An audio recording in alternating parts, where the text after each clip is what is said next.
Bonjour à tous et bienvenue dans le cercle des cariatides. Il est 17h02 et nous sommes sur IRM.radio, la radio qui scanne ta vie. Nous sommes dans l'émission qui scanne la vie des femmes. Le cercle des cariatides est une émission qui est centrée sur les femmes. On aborde des sujets dont on parle peu ou qui sont même tabous et on vous propose des pistes de réflexion qui sortent des sentiers battus, qui donnent à réfléchir et qui bousculent les préjugés. Vous pouvez participer à notre émission en nous envoyant un SMS au 07 71 59 62 68. Bien sûr, vous pouvez nous écouter sur irm.radio et vous pouvez même nous voir en allant sur twitch.tv/IRM Radio. C'est le mois de mars, le mois de la femme.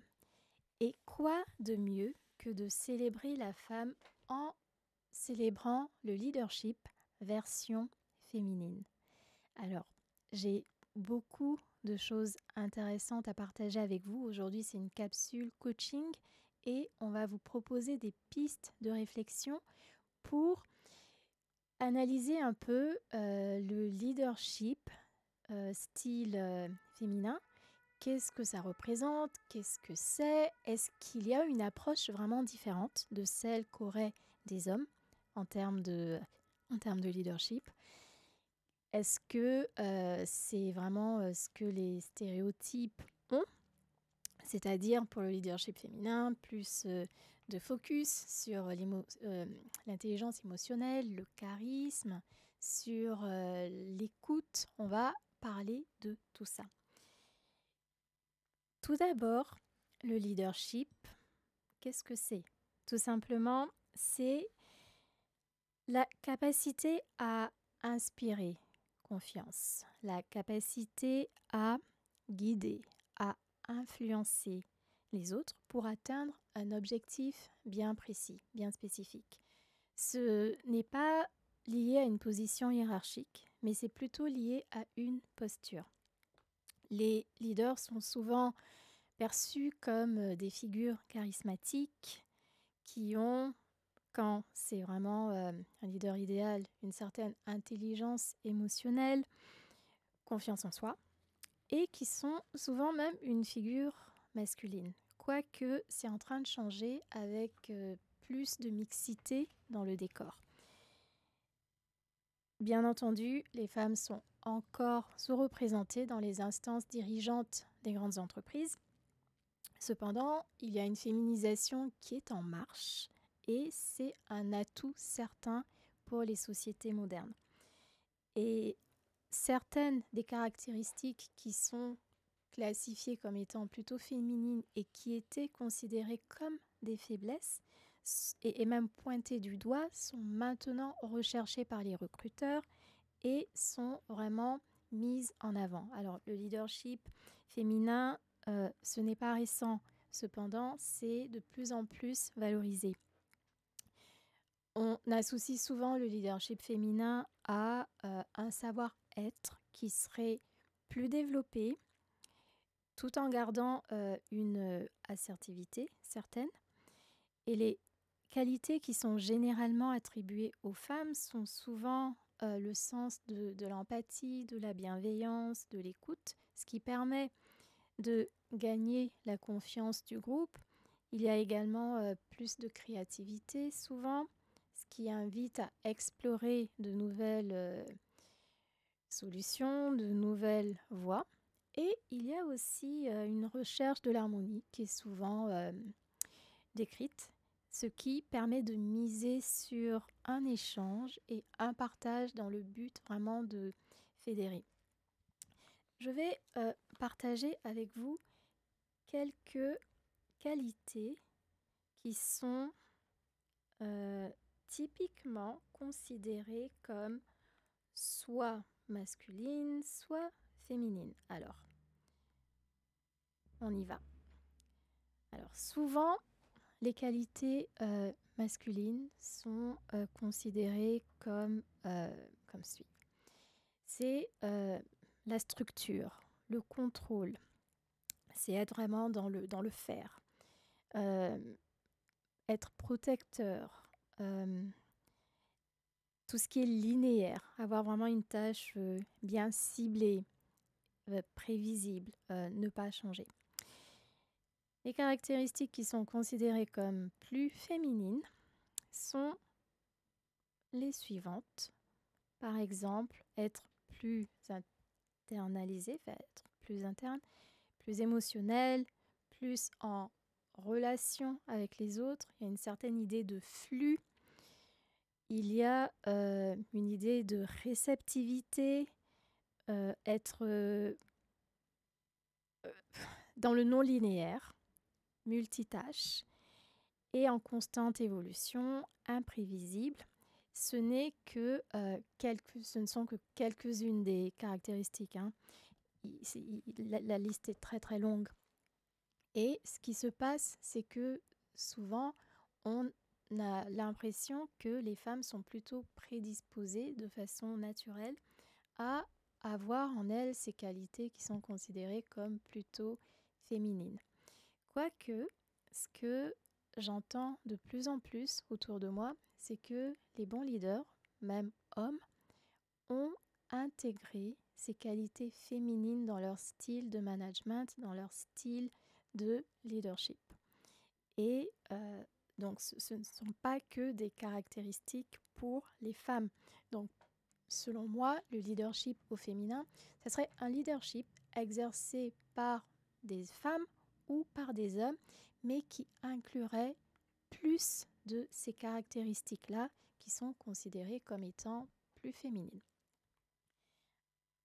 Lorsque on parle de leadership au féminin, ce qui me semble aussi indispensable, c'est cette idée pour les femmes, pour pouvoir accéder même à ces postes-là, d'avoir accès à ces postes. Donc il y a vraiment cette idée de casser les barrières, cette idée de briser le plafond de verre.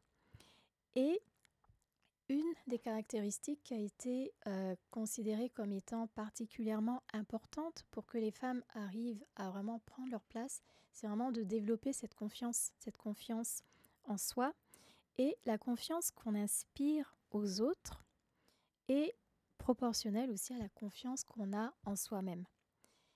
Et d'ailleurs, la façon dont on est perçu n'est pas nécessairement liée au poste qu'on occupe, mais plutôt à la posture qu'on adopte, à la capacité qu'on a à fédérer une équipe, à obtenir des résultats, pas à coup d'autorité, mais plutôt par la capacité de vraiment définir des objectifs clairs, fédérer autour de soi, être à l'écoute, par exemple. Et bien sûr, la liste est longue, une fois de plus. Il y a aussi un autre de ces leviers du leadership féminin, toujours en ce qui concerne la confiance en soi, c'est possible d'y accéder en faisant un travail sur soi, c'est-à-dire en ayant vraiment à cœur de développer son propre style aussi de leadership qui ne serait pas un clone de ce qu'on voit autour de nous en n'essayant pas de copier les collègues hommes parce que c'est pas forcément ce qu'on a envie d'être, c'est pas forcément ce qu'on a envie de faire.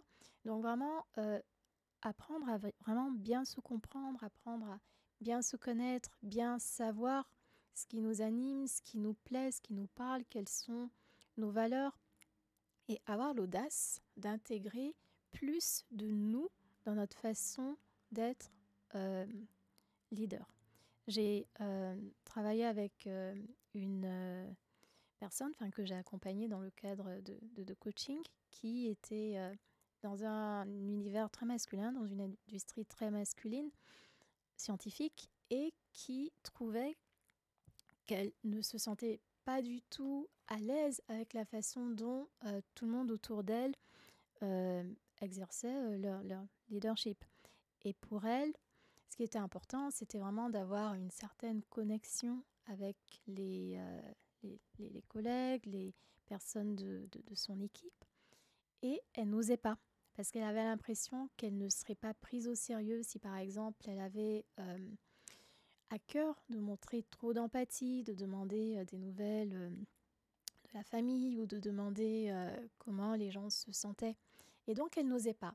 Elle se bloquait, elle se mettait des blocages et ça créait un espace entre elle et puis ses collaborateurs parce que même dans le non-dit, je pense qu'on sent quand même l'énergie qui anime un espace particulier.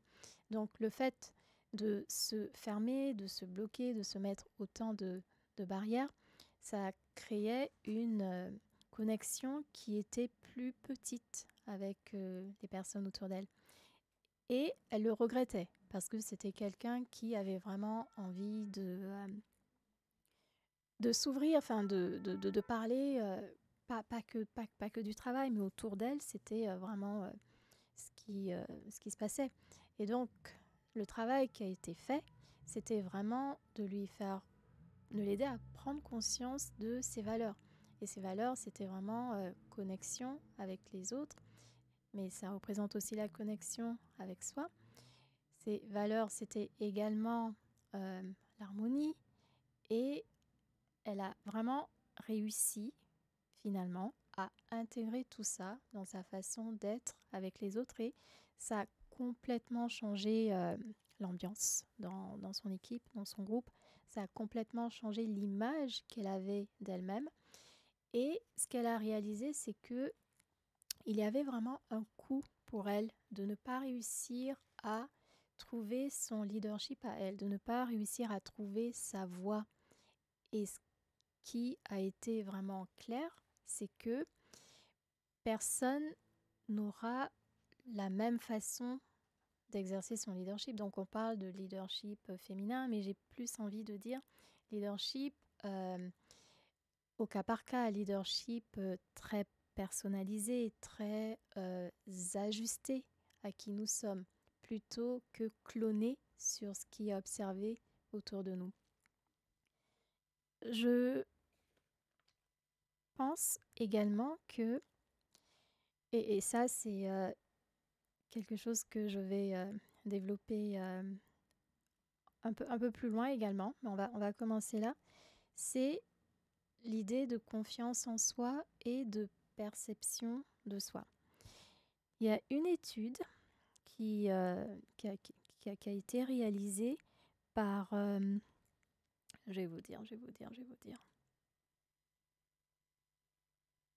Ok, par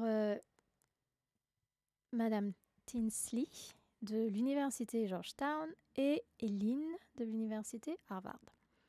Ce qu'elles ont constaté, c'était dans le cadre d'une étude sur la différence entre les genres dans ce qui concerne la confiance en soi. Elles ont constaté qu'il n'y avait pas forcément de différence, que les hommes et les femmes avaient à peu près la même confiance en eux. En revanche, ce qu'elles ont analysé, c'était que la structure du lieu de travail et les préjugés inconscients étaient les véritables obstacles. C'était ce qui empêchait vraiment les femmes d'avoir cette ascension.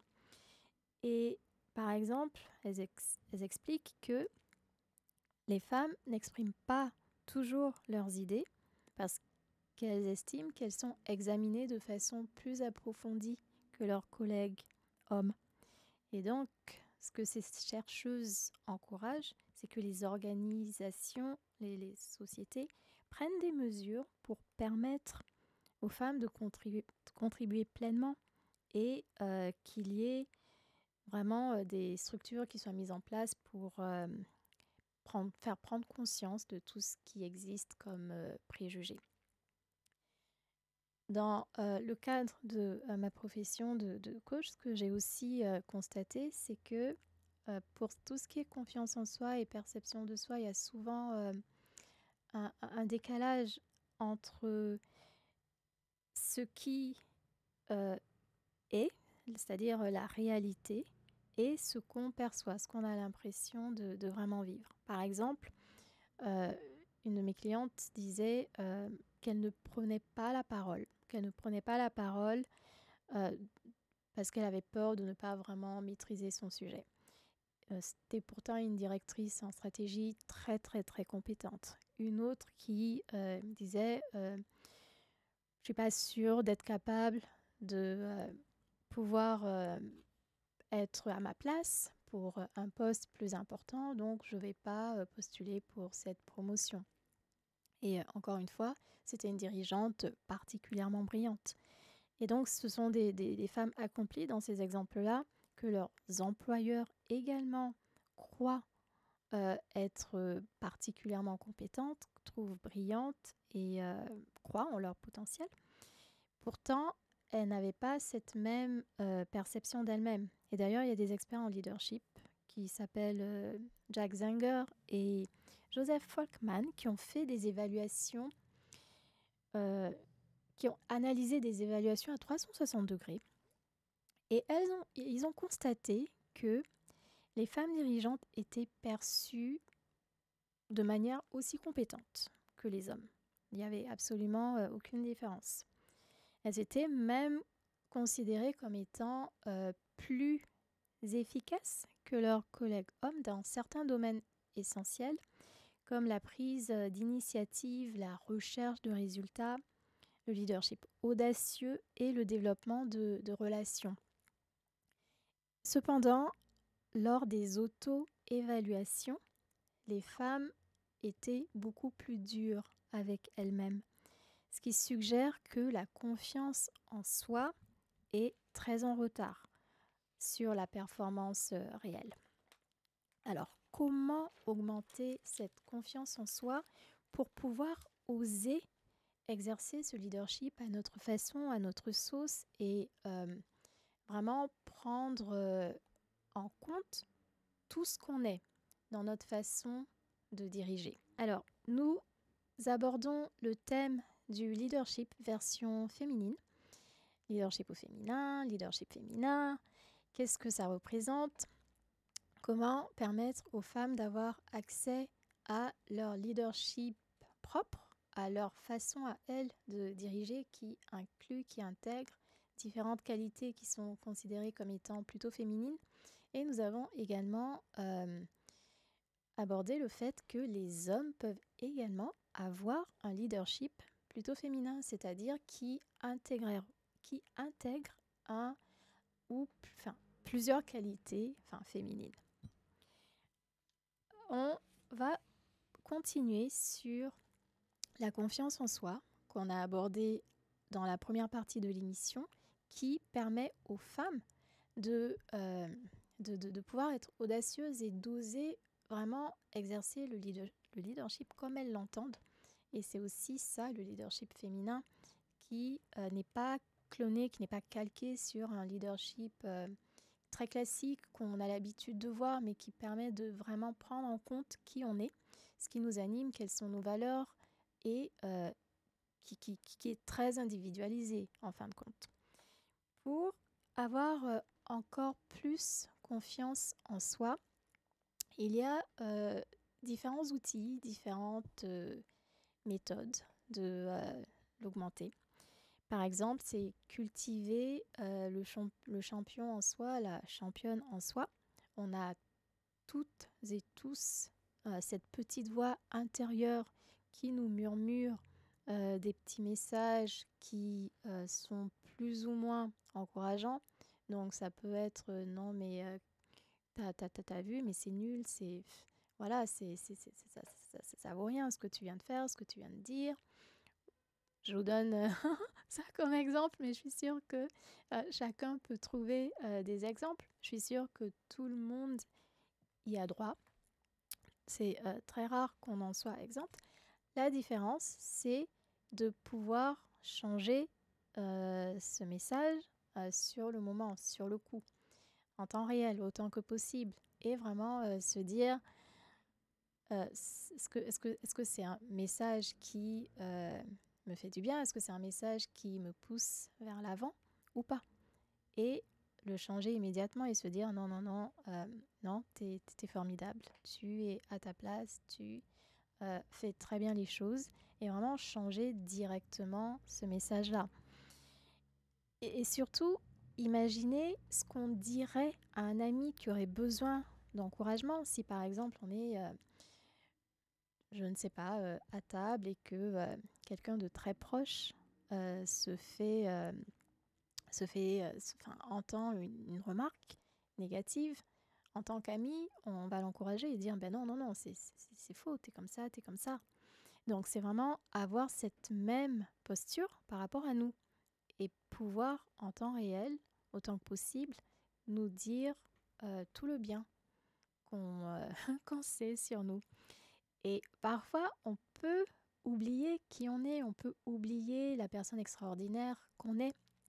Et ce que je vous invite à faire, et c'est quelque chose que je fais personnellement, c'est quelque chose que j'encourage aussi les personnes que j'accompagne à faire, c'est de se donner quelques minutes tous les jours pour célébrer nos victoires, pour célébrer ce qu'on a fait de bien.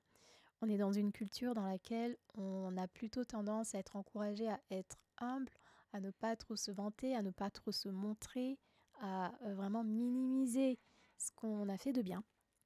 Et moi, ce que je vous encourage plutôt à faire, c'est vraiment d'écrire les choses extraordinaires que vous faites chaque jour. Et plus vous allez le faire, et plus vous allez en prendre conscience pendant la journée et réaliser à quel point c'est quand même spécial ce que vous avez réussi à faire.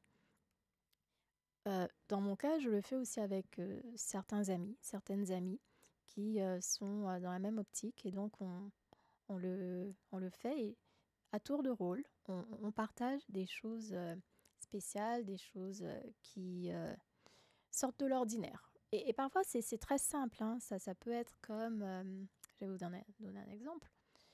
Dans mon cas, par exemple, ça serait, j'ai animé une émission aujourd'hui sur le leadership au féminin. Et voilà, on a proposé des pistes de réflexion qui sortaient de l'ordinaire.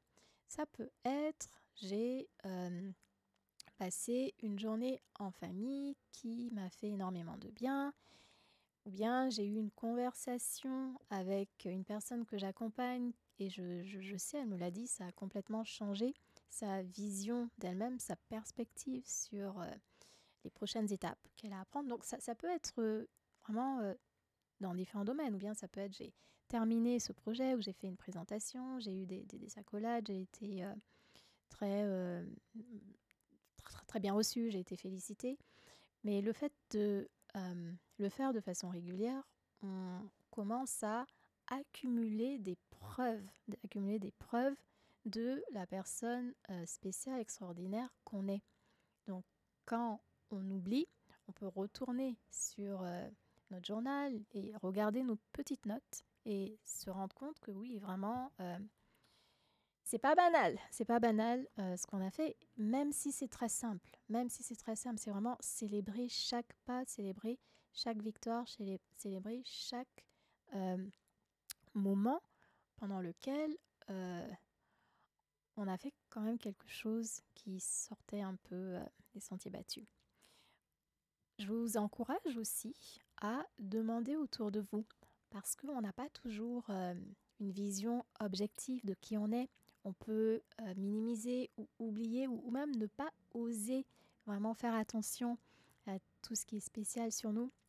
Et ce que j'ai fait pour moi, ce que je propose aussi aux personnes que j'accompagne, c'est de demander autour de vous, aux personnes en qui vous avez confiance, personnes en qui vous croyez, enfin, des gens qui vous aiment bien, des gens qui vous apprécient vraiment, hein, bien sûr, et leur demander qu'est-ce que tu aimes de moi? Qu'est-ce que tu trouves spécial? Qu'est-ce qui te touche? Qu'est-ce que tu apprécies? Et ça peut être 3 mots-clés, tout simplement. Et vous allez être vraiment très agréablement surprise de lire tout ce que les gens pensent de bien sur vous. En ce qui me concerne, quand j'oublie qui je suis, j'ai tendance à relire ces notes-là et ça me fait un bien fou.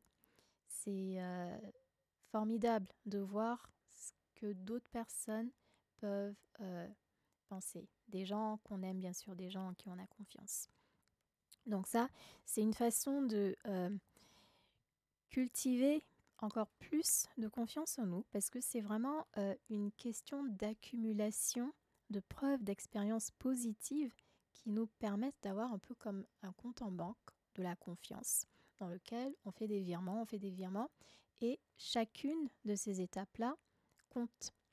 Chaque compliment que nos proches nous font, ça compte. Chaque célébration que nous faisons pour nous-mêmes, ça compte. Il y a également les actions qu'on fait, c'est-à-dire quand on ose sortir de notre zone de confort. Si on a peur, par exemple, de parler en public et qu'on dit oui, on est volontaire pour faire une présentation, ça compte. C'est vraiment quelque chose d'énorme pour nous. Si on surmonte une peur, on a une preuve tangible qu'on est capable de le faire. Et c'est encore une autre accumulation de preuves qui permet d'augmenter la confiance qu'on a en nous. Et bien sûr, notre vision de nos capacités s'élargit. Et ça, c'est positif, c'est important, c'est indispensable. Et la confiance, c'est vraiment comme un bâtiment qu'on construit, c'est vraiment une pierre à la fois.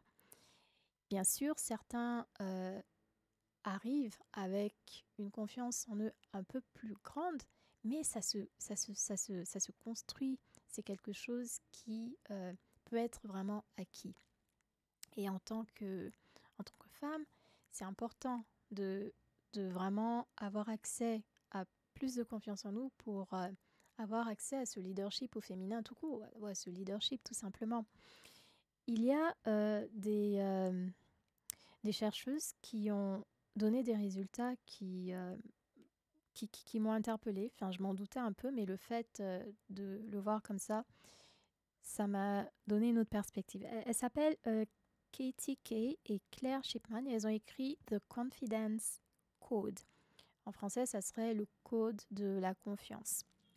Alors, elles expliquent que certains hommes, même sous-qualifiés, sous-préparés, ne réfléchissent pas à deux fois avant d'agir. En revanche, même si elles sont surqualifiées et trop préparées, beaucoup de femmes se retiennent et ne se sentent en confiance que lorsqu'elles ont l'impression que tout est parfait, qu'elles maîtrisent absolument tous les éléments. Et ce qui se passe, c'est que c'est vraiment pas une question de perfection, parce qu'en général, la perfection, on y arrive rarement.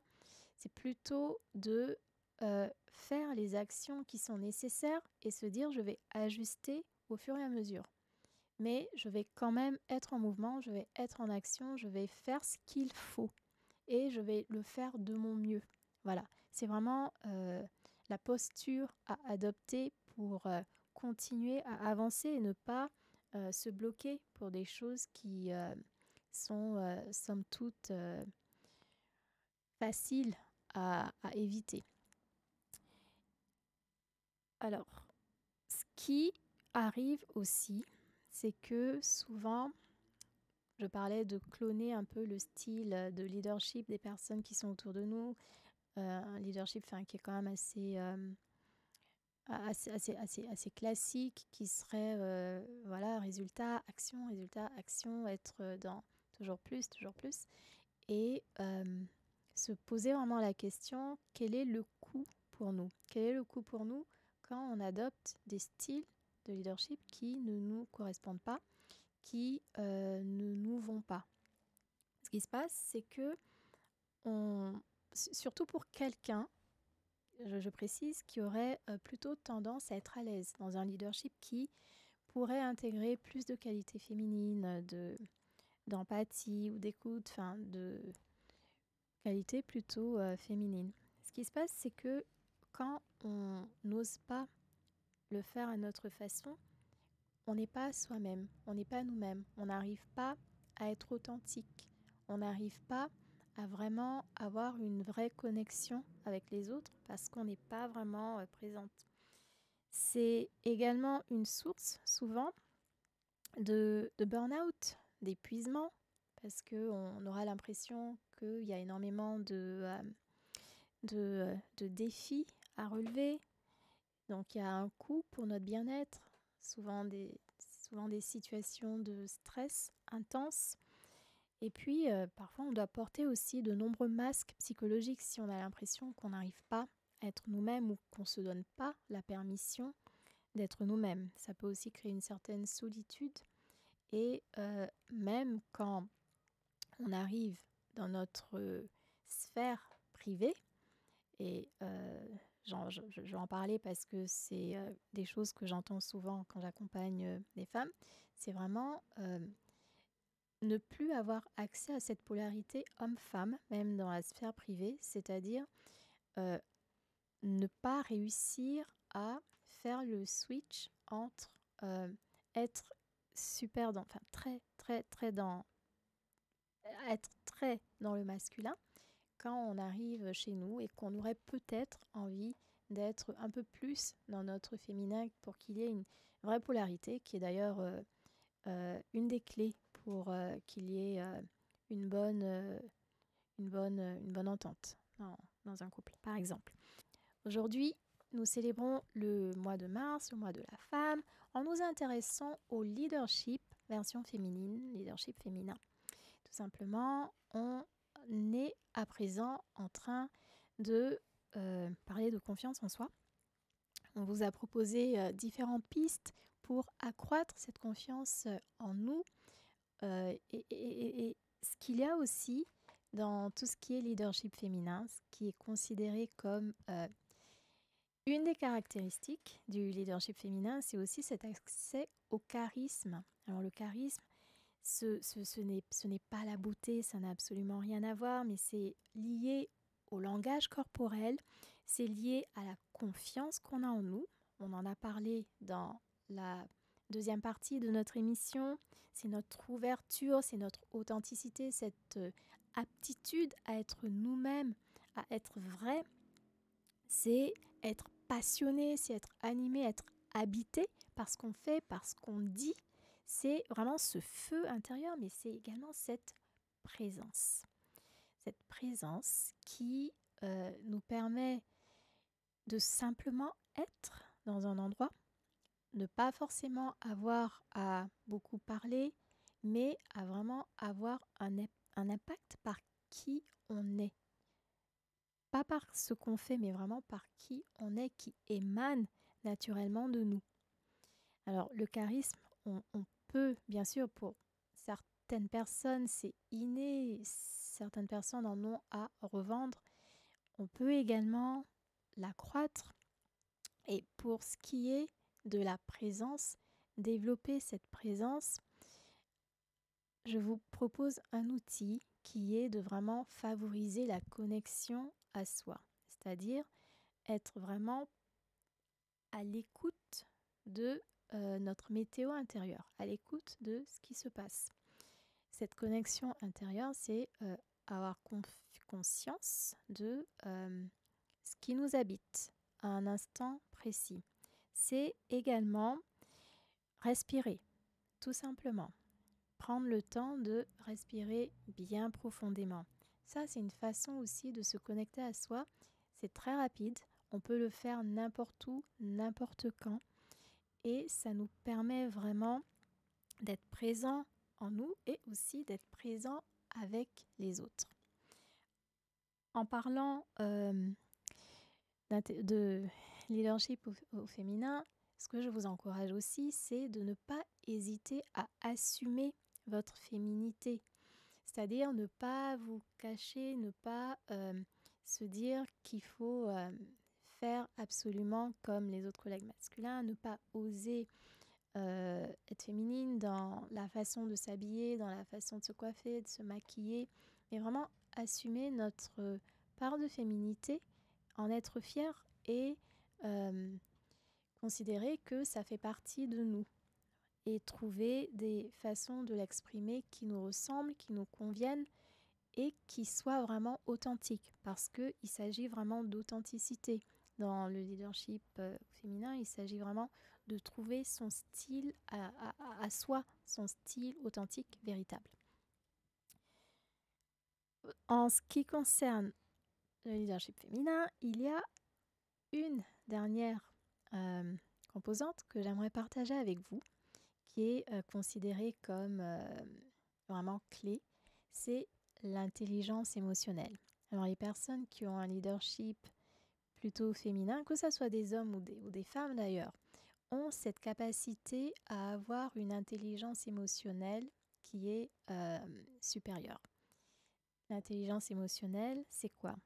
C'est la capacité à percevoir ses propres émotions, les émotions des autres, à les comprendre, à les utiliser, à les réguler pour atteindre un objectif clairement défini. D'ailleurs, il y a un livre intéressant à ce sujet par Daniel Goleman qui s'appelle tout simplement Intelligence émotionnelle. Donc, je vous redonne les étapes. C'est identifier ses émotions et celles d'autrui. Comment travailler cela? Comment avoir accès à cela? Ça c'est quelque chose que vraiment on peut développer, hein. Bien sûr, encore une fois, pour certaines personnes, c'est facile. Pour certaines personnes qui ont cette connexion à elles de façon naturelle, ça va être facile de savoir à tout moment ce qu'elles ressentent, ce qu'elles pensent, ce qu'elles ressentent, oui, voilà, ce qui les anime. Sur une base quotidienne, vous pouvez faire des pauses, des pauses très courtes, hein. C'est pas quelque chose qui doit être forcément long. C'est de prendre le temps de même fermer les yeux, si on peut, et se poser la question, qu'est-ce que je ressens là, maintenant? Peut-être même mettre la main sur votre cœur, c'est optionnel, et vraiment se demander, prendre le temps d'écouter, qu'est-ce que je ressens maintenant? Ça sera peut-être de la tristesse, de la joie, de la colère, peu importe, mais vraiment en prendre conscience. Et quand on est avec d'autres personnes, c'est aussi avoir cette curiosité, ne pas juste écouter ce que la personne nous dit, mais aussi se demander que ressent mon ami, que ressent mon collègue à côté qui est en train de me parler ou qui n'est même pas en train de me parler, qui est simplement là, et avoir cette curiosité et se demander, voilà, je me demande ce que cette personne ressent, et en tenir compte dans notre façon d'être, dans notre façon de faire. Donc si on est dans un cadre professionnel, par exemple, et qu'on sent qu'une personne qui est avec nous est peut-être un peu triste, peut-être prendre le temps de lui poser la question, tu m'as l'air un peu triste, est-ce que tout va bien? Par exemple. Donc ça, c'est une des étapes qui est dans l'intelligence émotionnelle, dans ce qui représente l'intelligence émotionnelle, identifier. Ensuite, comprendre, c'est-à-dire comprendre les déclencheurs, les causes, les croyances et les besoins qui sont impliqués dans ces émotions et dans celles des autres. Donc c'est vraiment faire un travail un peu de détective existentiel, enfin avoir cette curiosité, mais vraiment garder cette envie de comprendre pourquoi et garder cela en tête. Donc identifier, comprendre, il y a aussi exprimer ses émotions d'une manière constructive et écouter celles d'autrui. Donc ne pas hésiter à vraiment s'ouvrir quand on le peut, quand on se sent en sécurité de le faire, quand on se sent à l'aise, confortable. Ne pas hésiter à exprimer de façon claire ce qu'on ressent et le faire de façon naturelle. Et parfois, bien sûr, selon le contexte, ça va être un peu plus contrôlé. Ensuite, réguler ses émotions et accompagner aussi les autres à les réguler. Avoir des méthodes de s'auto-réguler, en anglais on dit soothing, de s'adoucir, de permettre de ressentir les choses de manière moins intense. Par exemple, si on ressent peut-être une tristesse peut-être un peu intense, c'est vraiment prendre le temps de faire une pause, de vraiment respirer, de vraiment ressentir son émotion, d'écrire si c'est le cas, de pleurer si les larmes sont prêtes à couler, se mettre dans un endroit où on se sentira à l'aise, mais pouvoir auto-réguler en exprimant, en exprimant. Et utiliser. Donc utiliser ses émotions et s'appuyer sur celles d'autrui au service du bien-être et des objectifs communs. Voilà, donc identifier, comprendre, exprimer, réguler et utiliser. Donc ça c'était pour l'intelligence émotionnelle. Donc cette agilité émotionnelle est vraiment une part très très très importante dans ce qui est leadership féminin. Alors j'espère que ces quelques clés sur le leadership au féminin vous ont permis d'avoir de nouvelles pistes pour l'appliquer dans votre vie.